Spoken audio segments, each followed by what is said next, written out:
난해하고 심오한 초현실주의 시, 비운의 천재.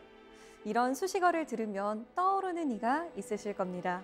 바로 시인 이상입니다. 올해가 이상 탄생 110주년인데요. 어렵기로 소문난 이상의 시를 보다 친절하게, 보다 새로운 시각으로 읽어준다면 얼마나 든든할까요? 왜 글을 두고 한국 문학 최초의 아방가르드라고 하는 것인지, 우리가 그에 대해 오해하고 있는 점은 무엇인지, 오늘 우리에게 식민지의 청년 이상을 소개해줄 박상순 시인을 모십니다.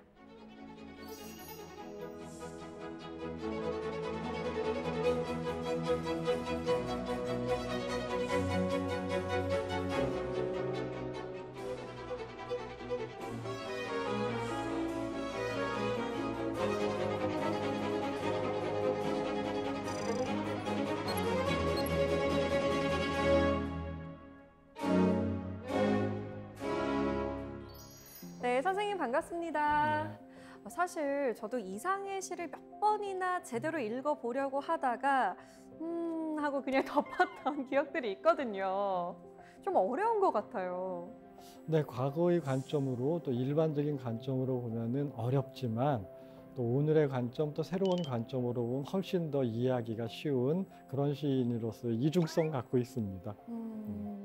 탄생 110년이지만 여전히 많은 이들에게 영감을 불어넣고 있는 시인 이상, 아니 청년 이상을 지금부터 함께 만나봅니다. 강연 잘 부탁드립니다.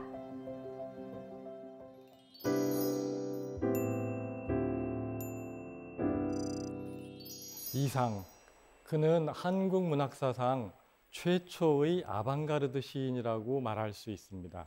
아방가르드 시인이라는 것은 사실 난해하고 어렵고 또 지나치게 현대적인 부분이 있어서 일반인들이 이해하기 조금 어려운 부분이 있습니다. 하지만 불행한 시대를 살았던 그 예술가, 식민지를 살아냈던 젊은 청년의 관점으로 이상의 시를, 이상의 문학을 다시 본다면은 그렇게 어렵지 않은, 그리고 현대와도 너무 많이 닮아 있는 현대성을 추구했기 때문에 훨씬 더 이해하기가 쉬울 것입니다.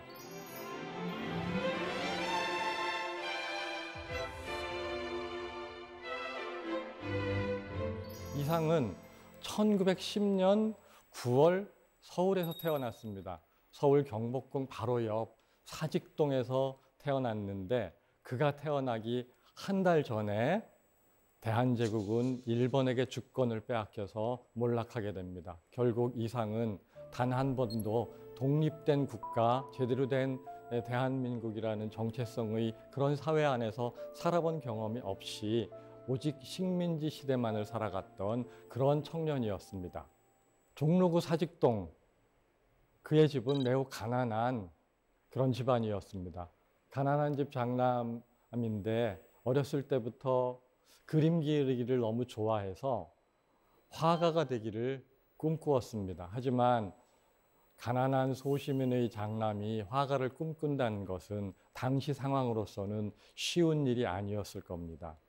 이상이 아까 말씀드린 것처럼 서울 한복판 경복궁 바로 옆 사직동에서 태어났다는 사실은, 사실 지금 우리는 모두 도시 생활을 하고 있지만 당시의 상황과 견주어 본다면은 다른 시인, 소설가, 작가들과는 유년 시절의 경험, 그리고 살아온 시절의 경험이 많이 다르다, 이런 거를 느낄 수 있습니다.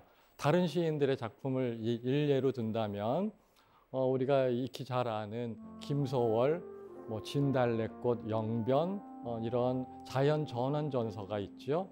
정지용은 모더니즘 시인임에도 불구하고 충청북도에서 태어나신 분이거든요. 그래서 넓은 벌 동쪽 끝으로 이렇게 이야기하는 그 향수, 이런 시 보면은 전원적인 정서들이 표현되고 있습니다.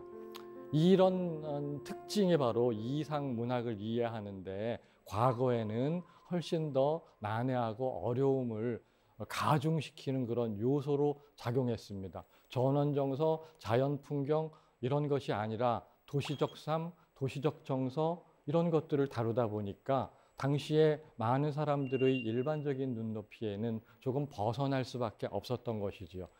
이상은 어린 시절부터 사실 화가가 되기를 꿈꾸었지만 가난한 집의 장남이기 때문에 집안의 반대, 본인이 생각해도 형편상 여의치 않음을 잘 알고 그래도 그 중에서 미술과 가장 가까운 전공이 무엇일까 고민 끝에 건축과라는 학과를 진학하게 됩니다.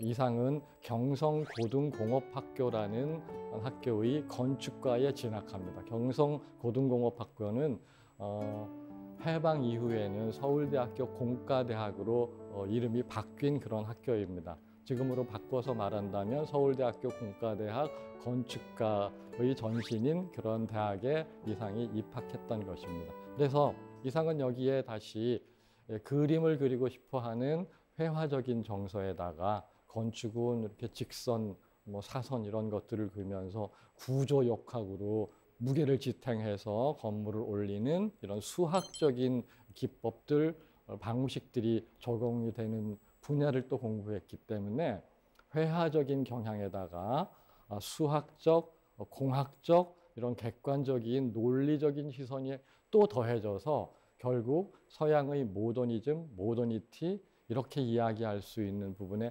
훨씬 더 가깝게 변할 수밖에 없는 그런 상황을 경험하게 됩니다. 그런데 이상은 이 조선총독부 내무국 건축과의 정식 직원으로 근무했었습니다. 조선총독부 건축과에서 한반도 내에 있는 괜찮은 학교 건축과 학생 한 명을 특별 채용하기로 하는 내부 규약을 가지고 있었습니다. 그런데 어느 해에 경성고등공업학교 건축과 수석 졸업인 조선인 학생이 나타났던 것이지요. 그래서 이상은 조선총독부의 정직원이 되는데 사실 총독부의 입장에서는 그리 곱지 않은 시선이었을 것으로 판단이 됩니다.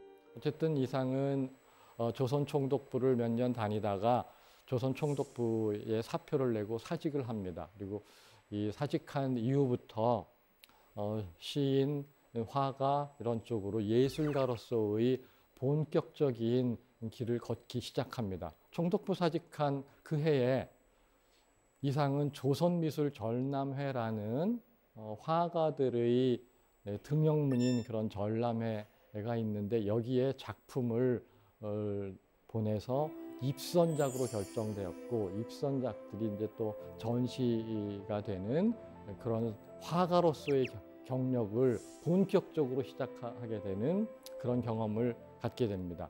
이상의 문학에는 이런 화가로서의 이상을 이해하지 않고서는 접근하기 어려운 또 다른 지점이 하나 놓여지게 됩니다. 이상이 또 시인으로서 등단하는 데에는 정지용이라는 시인이 결정적인 역할을 합니다. 정지용이 이상의 작품을 보고 특이한 작품을 써왔구나 하면서 그의 작품을 게재하도록 하는 한국문학 등단에 결정적인 역할을 했다 이렇게 볼 수 있습니다. 그리고 정지용 시인은 시인 김기림 등과 함께 구인회라는 그런 모임을 문학단체를 꾸리고 있었습니다. 이상은 나중에 정지용 시인의 또 추천에 의해서 구인회의 정식 회원으로 가담하게 됩니다. 당시는 1930년대인데 이때에는 낭만주의적이고 서정적이고 전원적인 정서를 다루는 그런 서정시의 경향이 한 부류 크게 작동하고 있는 부분에 또 반대쪽에서는 프롤레타리아 사회주의, 계급혁명, 사회혁명, 정치적인 혁명 이런 것들을 문학예술의 목표로 삼고 있는 작품들, 소위 참여문학이라고 하는 것들이 막 등장해서 활발하게 그 의견들이 개진되고 있었던 시절이었습니다. 이상과 김기림, 정지용이 함께한 구인회는 모더니즘이라는 새로운 경향을 강하게 강조하는, 그래서 낭만주의와 감정적 경향은 구시대의 것이니까 새로운 경향으로 바뀌어야 한다라는 적극적인 입장을 취하고 있고, 또 한편으로 문학예술이 사회 변혁이나 정치적 변화의 수단과 도구의 2차적 존재가 될 수 없다. 문학예술이 자율적인 조건을 가지고 그것만으로서의 새로운 전개를 꾀해야 한다라는 입장을 강하게 갖고 있는 것, 이것이 바로 모더니즘의 특징입니다. 이 모더니즘의 경향 내에서 이제 이상은 문제작 오감도라는 작품을 발표하게 됩니다.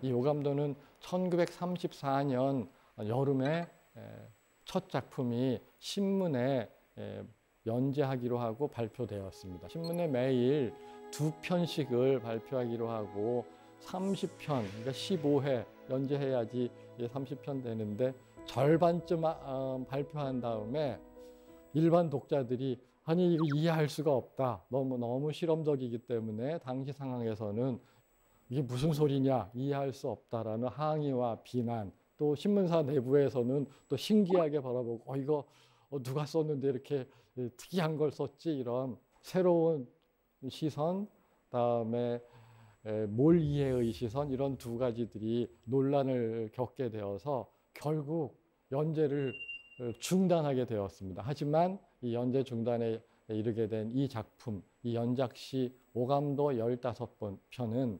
이상문학을 대표하는 가장 대표적인 작품이 되었고, 모더니즘, 초현실주의, 아방가르드 이런 것들의 경향을 앞서서 시도한 이상의 세계를 이해하는 핵심적인 내용들을 많이 담고 있습니다. 그의 시적인 특성, 특히 오감도가 갖고 있는 이 시들의 특징 중에 하나, 우선 실험적인 시각시라는 특징 때문에 어려움을 사람들은 느낄 수밖에 없습니다.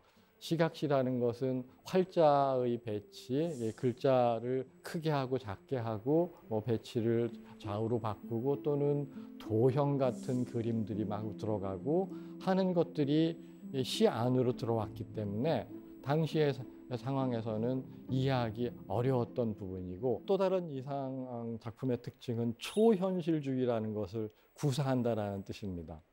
초현실주의라는 것은 사실 1900년대가 시작되면서 나타난 경향이고, 이것이 익숙한 습관, 관습 이런 것들을 무너뜨려서 새로운 젊은 시도, 새로운 실험, 새로운 가능성의 자유를 적히는 데에는 굉장히 강력한 역할을 했던 것입니다. 이런 초현실주의적인 경향을 갖고 있기 때문에 이상의 시, 특히 오감도는 당시에 항의와 비난, 몰이해 이런 것들을 받을 수밖에 없었습니다. 이상은 또 미적 자율성을 구사하는 모더니즘의 관점이기 때문에 오직 예술을 통해서, 문학 작품을 통해서 독립적이고 독자적인 세계에 그런 자유를 구사하고자 하는 경향을 아주 강하게 갖고 있습니다. 그리고 이 미적 자율성이라는 것은 또 시각 중심주의라는, 쉽게 말하면 어린 시절부터 화가를 꿈꾸었기 때문에 시각적인 회화적인 기법들이 다른 시인들에 비해서 매우 많이 들어가고 있다는 겁니다. 그리고 이 이미지 중심이라는 것이 바로 모더니즘, 초현실주의를 만드는 것의 또 핵심적인 바탕이기도 합니다.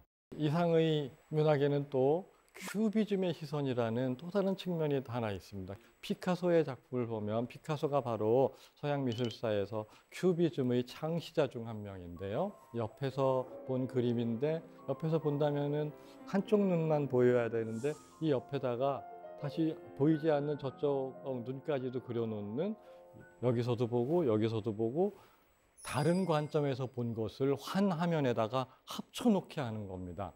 큐비즘, 큐빅이라는 네모 상자 같은 건데요. 이것을 여기서도 보고 저기서도 보고 또 위에서도 보고 옆에서도 보고 하는 이런 것들을 한 개의 화면에 합쳐놔서 레이어 시키는 것이죠. 이 레이어는 우리가 완전히 익숙해져 있습니다. 이제 영화나 드라마를 보면은 페이드 인 하면서 어떤 화면이 가까워지다가 얘가 슬쩍 사라지면서 바로 뒷장면 화면이 겹쳐져서 나오기 시작하거든요. 이런 겹침의 현상, 어떤 사물을 표현하는 데 있어서 서로 다른 것들이 낯설게 겹쳐지는 방식까지도 이상의 시 작품 안에는 있습니다. 그리고 이상은 1910년생이기 때문에 역시 식민지 현실 속에서 힘들게 살아냈던 절망적인 시대, 그리고 본인의 탄생 배경도 녹록치 않은 아주 가난한 집의 장남으로 태어났기 때문에 개인적으로도 힘들고 사회적으로도 힘든 그런 시기를 살아간 사람입니다. 하지만 그가 모더니즘과 도시적 방법, 실험적인 방법을 사용하는 까닭은 바로 현실을 극복하고 넘어서고자 하는 적극적인 의지의 표방이었다고 우리 말할 수 있습니다. 바로 강한 대결성과 절망적 현실을 뒤집어 엎는 이런 방식들이 모더니즘과 초현실주의 등등의 실험적인 방법으로 나타나게 되었던 것이지요.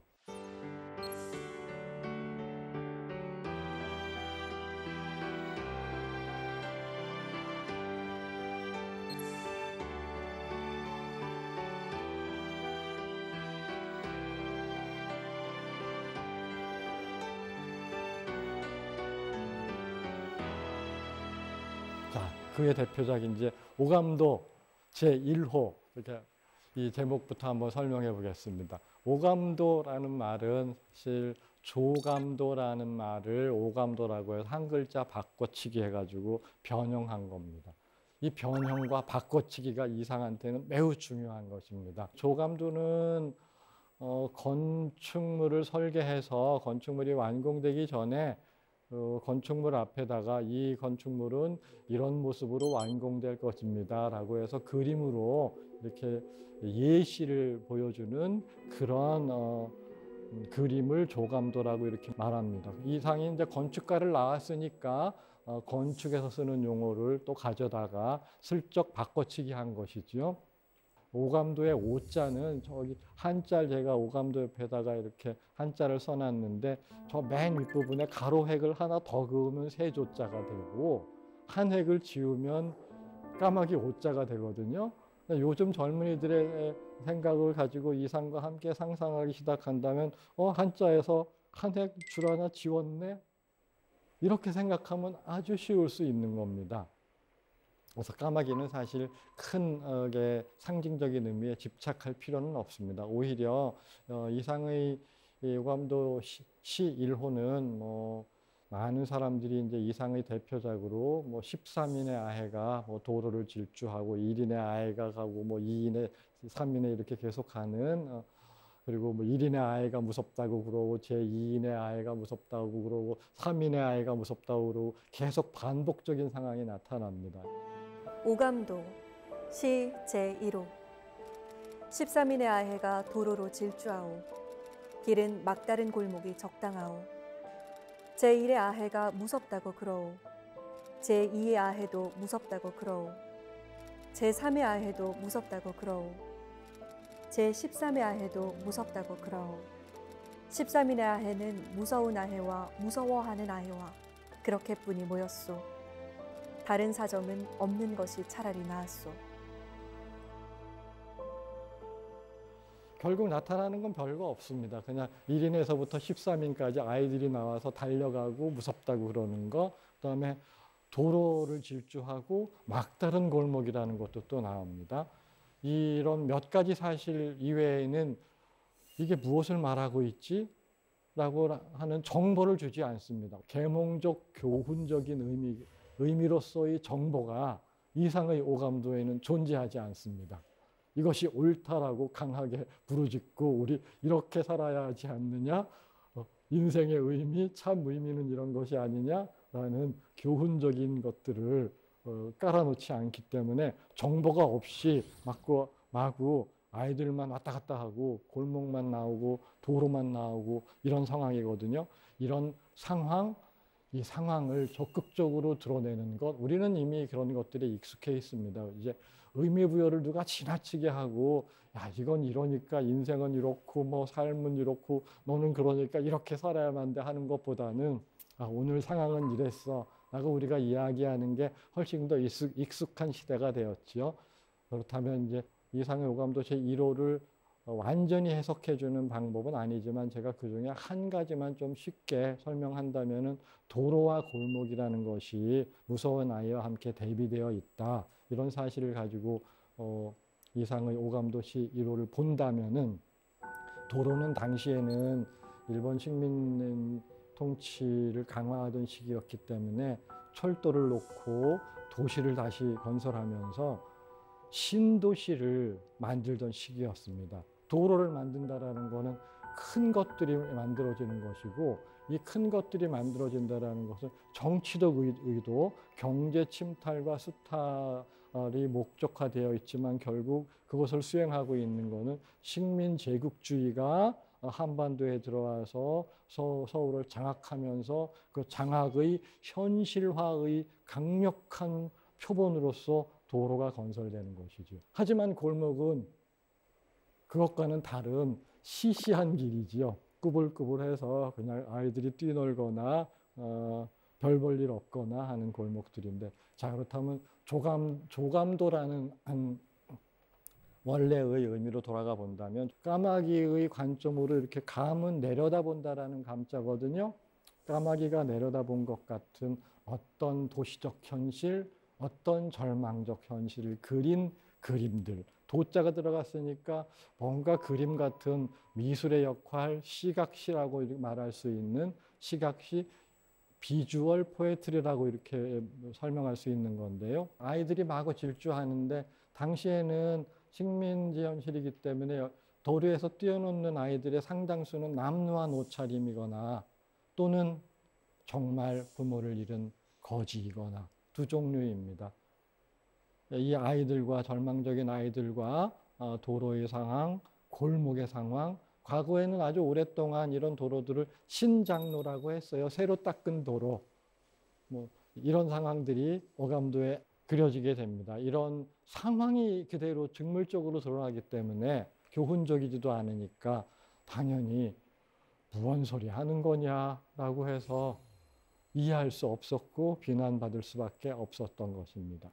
이 시는 그 어려움 중에서 아마 최고조에 달하는 시가 될 것입니다. 오감도 이렇게 해놓고 환자의 용태에 관한 문제라고 써 있고 숫자 1에서부터 0까지 써서 가로 세로 늘어놓은 다음에 가로 세로 늘어놓은 것을 또 한번 이렇게 보이는 거를 이렇게 뒤집어 엎어 놨습니다. 그리고 그 뒤에다가 진단 0, 1, 그다음에 몇 년, 몇 월, 며칠, 책임 의사, 이게 이제 어떤 질병에 대한 현실적 진단서 이런 표현으로 책임이 의사 이상이라고 해서 자기 거기다 등장시켜 놨거든요.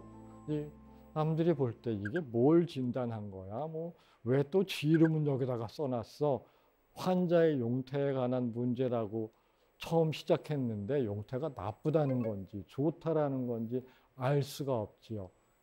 이런 어떠한 정보도 주지 않은 이것 때문에 이건 도대체 뭘까? 1이라는 숫자는 1에서부터 1, 2, 3, 4, 5, 6, 7, 8, 9 가는 거는 수학적으로 무슨 함수이고 무슨 등비수열이고 이렇지 않을까 해서 또 이후에 수학자들까지 등장해서 혹시 아닐까 하고 열심히 추측해 보지만 사실 무엇이라고 말할 수 있는 정보를 주지 않았는데 그게 어떤 거라고 확정할 수 없는 아주 혼돈에 빠지게 됩니다. 오른쪽에는 이제 숫자 뒤집어 놓은 게 있고, 그 하루에 이제 2편씩 실리는 건데, 이 화면은 1930년대 이상의 시가 발표된 바로 그 화면 그대로입니다. 지면 또 화살표 그려놔서 이렇게 도형 같은 것들도 이렇게 들어가 있거든요. 이 도형이 뭔지도 또 이상은 설명해 놓지도 않았어요.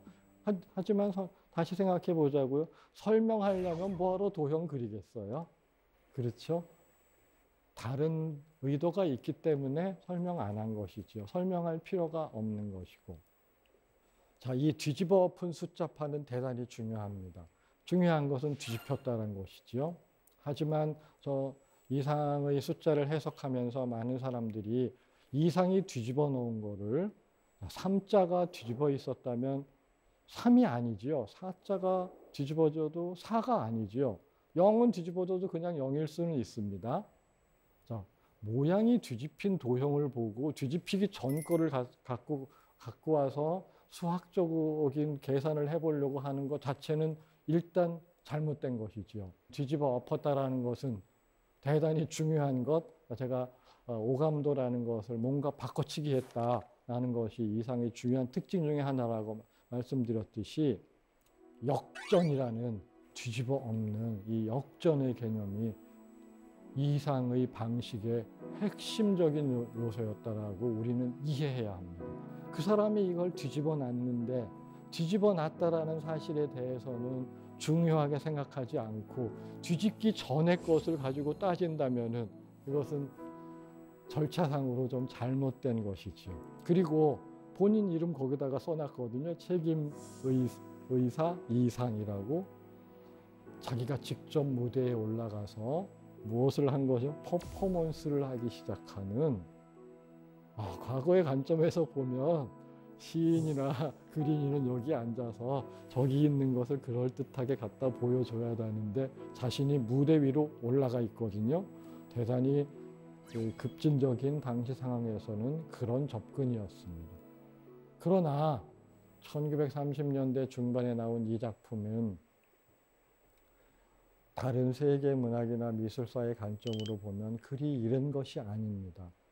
1910년경 이상이 아직 아가였을 때에 피카소의 큐비즘이 등장하고 이상이 이제 겨우 초등학교 입학할 무렵쯤에 마르셀 듀샹은 전시장에 변기를 들고 납니다. 하지만 이상은 20대 청년이 되어서 뒤집기를 했으나 당시 한반도의 상황에서는 일반인들은 물론 지식인들조차도 일부 소수를 제외하면은 이상의 그런 시도에 깔려 있는 역사적인 맥락을 이해한다라는 것에서는 많은 정보가 필요했기 때문에 이해하기가 조금 더 어려웠던 것이죠.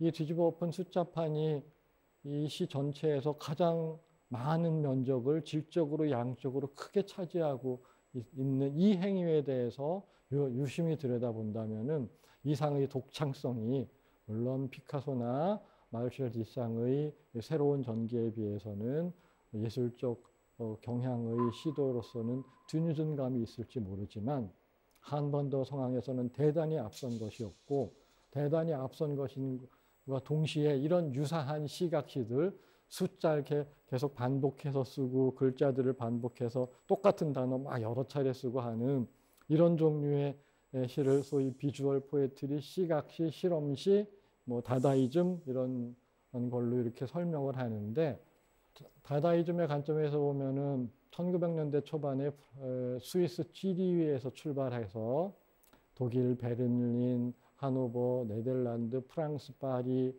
뭐 이탈리아까지도 광범위하게 이런 숫자를 가지고 쓰고 뭐 그 단어 몇 개 가지고 뒤엎어 놓고 하는 것들은 1910년과 20년대 상황에서 아주 많은 작품들이 생산됩니다. 그럼 이상은 세계적 문화 현상을 이미 알고 받아들였다고 봐야 할까요? 네, 당연합니다. 이상은 비록 유럽 여행도 한번 못 가봤지만은 열심히 일본을 통해서 들어오는 프랑스 초현실주의를 비롯한 다양한 문학 예술의 흐름을 잡지 정보를 통해서 열심히 탐독하고 탐독을 넘어서 그것의 이해 수준까지 훨씬 더 멀리 나아갔다고 이렇게 볼 수 있습니다. 그리고 영어 공부도 하고 프랑스어 공부도 하고 열심히 공부했던 사람이라고 말할 수 있습니다. 이 시기까지에 발행된 전문 문학 잡지들, 그들은 뭐 몇 명이 모여서 스스로 이렇게 잡지에다가 작품을 발표하고 그랬는데 이런 잡지들의 대다수를 제가 직접 찾아보았는데 숫자를 나열하고 한 걸 독일 사람, 네덜란드 사람, 프랑스 사람, 러시아 사람 놈들을 많이 했지만 뒤집어 엎은 것은 없습니다. 따라서 이상이 숫자를 가지고 배열하고 한 것들은 유사성이 있는 시가 있을 수 있지만 이상이 숫자를 가지고 이런 시각적인 실험시 뒤집어 엎은 표현으로서 시각적인 연출을 한 거는 당시의 관점에서 보면 세계 문학사에 내놓을 만한 놀라운 독창성을 갖고 있는 게 틀림없습니다. 또 뭐 책임의사, 의상이라고 해서 개인이 직접 들어가서 행동하는 퍼포먼스까지 결합되어 있는, 오직 단순히 이제 숫자 뭐 뒤집고 뭐 활자 컸다 작았다 하는 이런 시각적인 놀이뿐만 아니라 거기에 자기 개인의 절망적인 어떤 상황, 사회적 상황 이런 것들을 바탕으로 해서 다시 또 쓰여졌기 때문에 이 작품은 오감도 제1편 13인의 아이가 거리를 질주하고와 더불어 이상문학의 대표작이라고 말할 수 있고, 특히 이 숫자 뒤집어 엎은 것은 이렇게 유사한 경향을 시도했던 1910년경부터 1930년대까지의 세계 문학사, 예술사, 시인, 화가들 다 웬만한 유명한 사람들 다 불러 모았을 때는 이상이 나름대로 대단히 독특하다, 이렇게 말할 수 있습니다.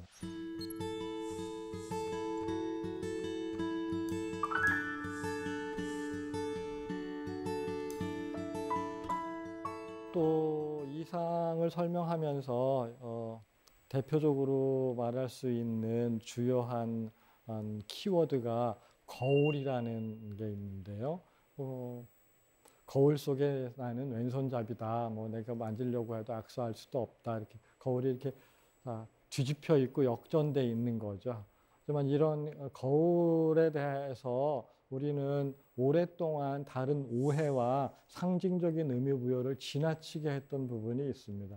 거울을 본다라는 것을 어떤 자아 정체성의 확인이나 자아 실현이나 이런 관점으로 이상이 거울을 보는 것들을 해석하려고 했고, 그런 해석에 대한 이 이면에는 자아 실현, 자아 정체성, 뭐 사회적 정체성 이런 것들을 우선시하고자 했던 우리 사회의 도덕적, 윤리적, 사회적 체제의 의식이 들어가 있는 거거든요.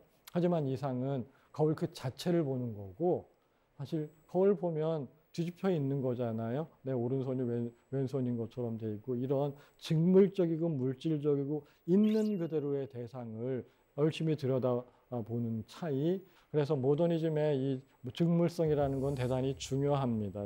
이상의 거울은 이렇게 직물적인 대상들, 물질적 대상들을 적극적으로 보여주고 있는데, 이 거울 과연 정체성의 공간일까요? 자화하기를 하려고 여러분들은 거울을 보십니까? 절대 안 그럴 것입니다.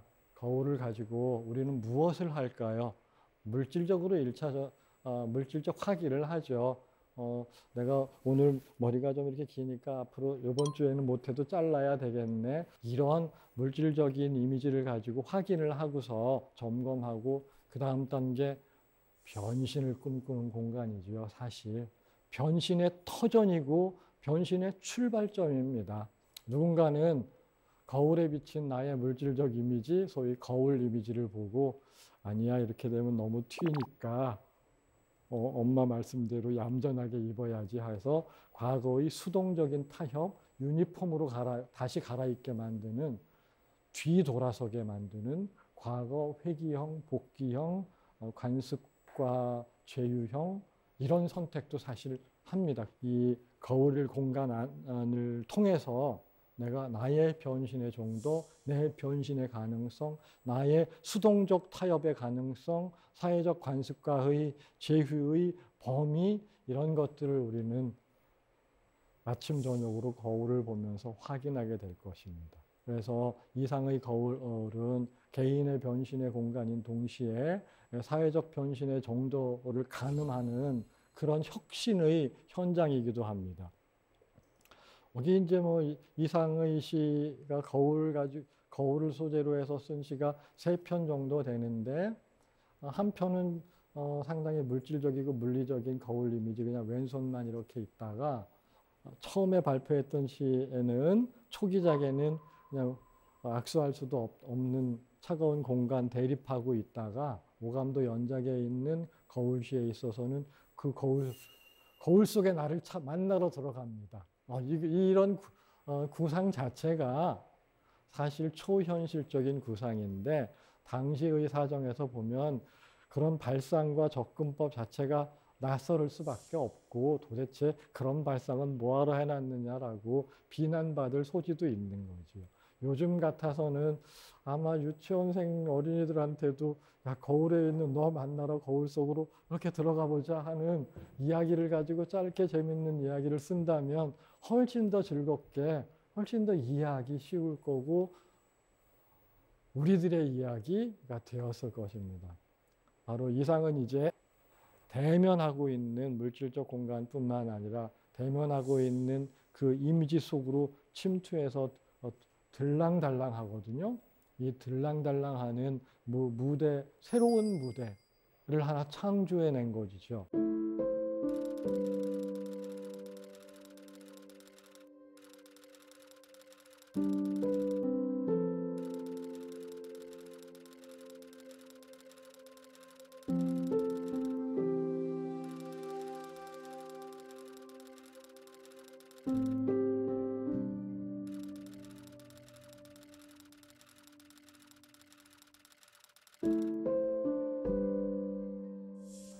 이상이 생전에 발표한 마지막 작품, 최후의 작품입니다. 작품의 제목은 본인이 한글로 쓰지 않고 영어로 썼는데 장난감 신부와 결혼한다라는 뜻이거든요. 여기 지금 여성을 장난감이라고 이렇게 토이라고 해놔가지고 여성을 비하한 게 아니야 하고 기분 나쁘게 생각하시면 전혀 안 됩니다. 토이라고 써놨지만은 마네킹 걸이라는 것의 변형입니다. 1900년대, 20, 30년대에는 패션 모델들을 마네킹 걸이라고 불렀어요. 요즘에 패션 모델을 마네킹 걸이라고 했는데 초현실주의의 문학작품의 주요 모티브들입니다. 주로 이걸 초현실주의라는 말을 장명한 사람은 시인 아폴리네르인데 특히 초현실주의의 마네킹이라는 주요 오브제를 가지고 작업을 하고 화가들로서는 이미 많은 사람들이 살바토르 달리, 조르지오 데 키리코 이런 사람들의 그림에 마네킹들 마구 등장합니다. 그리고 그 이상은 마네킹이 그냥 가만히 있다면은 아무것도 아니지만 마네킹과 결혼한다고 그랬으니까 감각적으로 아까 거울이 물질적이었는데 거울 속으로 들어간다라면 변화되는 것처럼 이 마네킹에다가 변신의 장치를 줘서 신부로 전환시키고 이 장난감 신부는 목장까지 산보 갔다 와서 늘 우유 냄새가 난다. 그리고 온갖 색색까지 풍경을 외워갖고 온다. 그래서 늘 갓난아이 같구나 우유 냄새가 나서 정말 감각적으로 그리는데요. 장난감 신부라는 초현실주의에서 사용하는 그 제목을 가지고 와서 이건 또 무슨 소리냐라고 이해하기 어렵겠지만은 그런 대상을 가지고 감각적이고 육체적인 가능성 거기다가 부여해서 장난감 신부한테 바늘을 주면 그 신부는 뭐 온갖 것들을 다 찌른다. 시집도 찌르고 시계도 찌르고 아주 자유로운 여성적 존재를 하나 여기다 등장시킨 것입니다. 이 시는 전체를 읽어보면 이상답지 않게 하드 앤 드라이 같은 것들이 약간 있지만 되게 따뜻하고 한편으로 귀여운 시입니다. 다만 장난감 신부라는 요 토이 요 부분을 초현실주의의 마네킹 모티브다 이렇게 이해한다면은 훨씬 더 이해하기가 쉬울 겁니다. 장난감 신부 살결에서 이따금 우유 내음새가 나기도 한다. 머지아니하여 아기를 낳으려나 보다. 촛불을 끄고 나는 장난감 신부 귀에다 대이고 호지람처럼 속삭여 본다. 그대는 꼭 갓난아이와 같다고. 장난감 신부는 어둔데도 성을 내이고 대답한다. 목장까지 산보 갔다 왔답니다. 장난감 신부는 낮의 색색이 풍경을 암송해가지고 온 것인지도 모른다. 내 수첩처럼 내 가슴 안에서 따근따근하다. 이렇게 영양 분내를 코로 막기만 하니까 나는 자꾸 수척해간다. 화가로서의 이력에다가 시인의 이력까지 더해지니까 문학과 미술을 마구 넘나들고 건축까지도 거기 공부했으니까 거기 수학적, 공학적 이런 시선이 더해져서 이상은 정말 원본 그대로는 참 읽기 어려운 그런 복잡한 작품 세계를 갖고 있습니다. 특히 1910년생이기 때문에 옛날 사람이라서 그가 구사한 한국어에는 한자 어휘가 지금은 안 쓰는 한자 어휘가 너무 많고 동시에 과거에는 맞춤법 띄어쓰기라는 그 규정이 제대로 정비도 안 됐던 시절인데 거기다가 글자를 크게 했다 줄였다 했다 도형까지 집어넣으니까 띄어쓰기도 막 왜곡시키기도 하고 이상이 매우 서구적이고 도시적이고 현대적이지만 동양 고전에 대한 장자 얘기도 나왔다가 이백도 나왔다가 이럽니다. 그러니까 매우 복합적인 상황이어서 더더욱 어려워지지만 결국 서구적인 게 갖고 오고 현대적인 게 더해졌지만은 역사적 현실, 사회적 현실은 물론 동양 전통의 문예 의식에서도 완전히 벗어나지는 않는 주체적인 그런 세계를 이상이 펼쳤다 이렇게 말할 수 있습니다.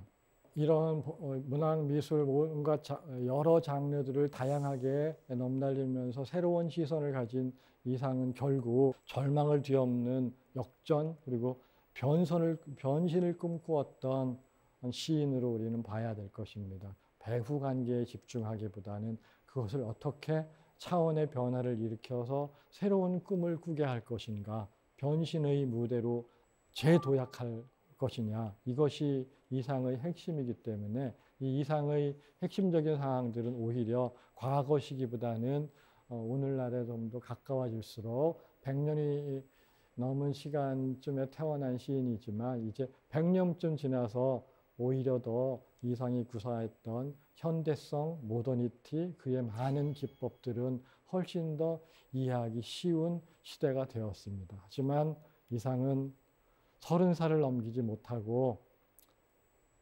20대 후반 27의 나이에 그 무렵에 일본에서 잠시 있었는데 일본 경찰에 의해서 거동 수상자로 끌려갑니다. 한 달여 뭔가 조사를 받다가 몸이 매우 허약해져서 일본 경찰들이 놔뒀다가는 괜히 사건이나 더 심해질 것 같으니까 택시 태워서 그냥 보내거든요. 돌려보냅니다. 하지만 그렇게 일반 경찰의 조사를 받으면서 몸이 허약해져서 풀려난 직후에 이상은 27살의 나이로 일본 도쿄 제국대학 부속병원에서 숨을 거둡니다.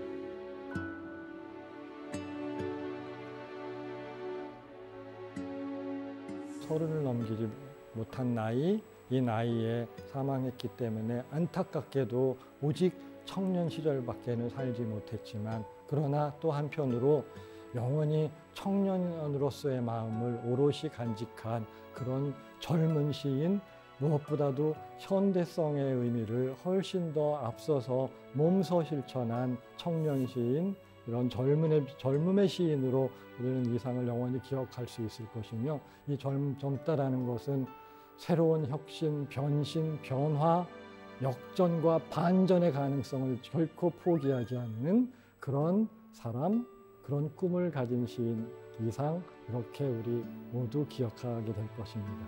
이상에 대한 소개 여기까지 하고 마치도록 하겠습니다. 감사합니다.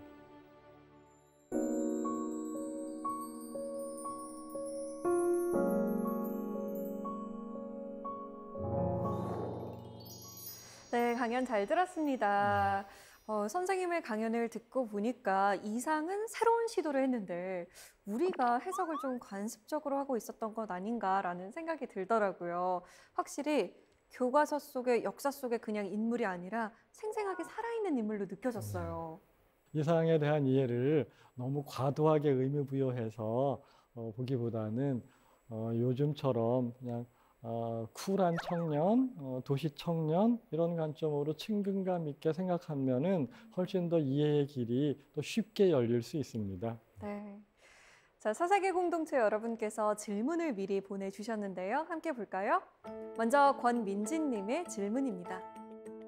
박상순 시인님, 시인께서 왜 이상의 시에 관심을 갖게 되신 건지 궁금합니다. 사실 시인 이상의 이력과 선생님의 이력이 좀 비슷하다고 알고 있는데 그래서일까요? 아마 그런 이유가 크다고 생각합니다. 뭐 이렇게 제가 사실 자란 동네조차도 이상이 자랐던 동네이고, 그러니까는 동네 형 이런 측면으로도 이해될 뿐만 아니라 저 또한 화가가 되려고 미술대학을 나왔고 시인이고 또 문학출판 편집자였고 하는 여러 가지 이력 등등이 이상과 좀 친연성을 만들었을 겁니다. 자, 다음 질문 보겠습니다. 이번 질문은 이현경, 백형종님의 질문입니다. 저만 그런 건지 모르겠는데 교과서 외에는 이상 선생님에 대해서 잘 모르는 것 같아요. 해외 시인들 중에서 이상과 견줄 시인이 있을까요? 해외 시인 중에서 이상과 견줄 수 있는 사람들은 사실 다다와 초현실주의 이런 시도를 했던 화가 겸 시인들입니다. 근데 그 사람들은 특히 러시아 사람으로서는 마야코프스키, 하지만 이 마야코프스키는 본인이 시를 쓰는 것뿐만 아니라 미술대학 출신이고 또 네덜란드라든지 뭐 독일 이런 데 보면은 화가 겸 시인이기 때문에 시만 가지고서는 이해가 잘 되지 않지만은 이런 비슷한 유형을 갖고 있는 시인들이 있다고 이렇게 말할 수 있습니다. 사실 이상하면 너무 난해해서 범접할 수 없는 시인이라고 생각했는데 오늘 선생님께서 쿨한 청년이라고 표현해 주시니까 좀 다르게 새로운 시선으로 이상을 바라봐야겠다라는 생각이 듭니다. 오늘 강연 잘 들었습니다. 고맙습니다. 네, 감사합니다.